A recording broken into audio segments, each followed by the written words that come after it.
मतलब हो गया कि दीदी आप कहाँ जा रहे हैं। क्या बोलेंगे? पिताजी का मतलब है पाला। पाला खारी चेगी हो, मतलब पिताजी आप क्या कर रहे हैं। इस तरह से गेला गेला गेला का मतलब है सर जी आप क्या कर रहे हैं। इस तरह से तिब्बती में, जैसे हम लोग यहाँ पर तिब्बत लोग बहुत आते हैं, चाइनीज लोग भी आते हैं और जापान का भी लोग आ रहे हैं।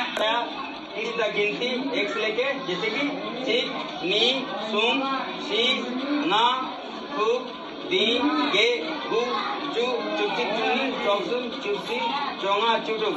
चुटुक का मतलब हो गया 16। हाँ, चुकी चौके चुगु निसु। निसु का मतलब आजाला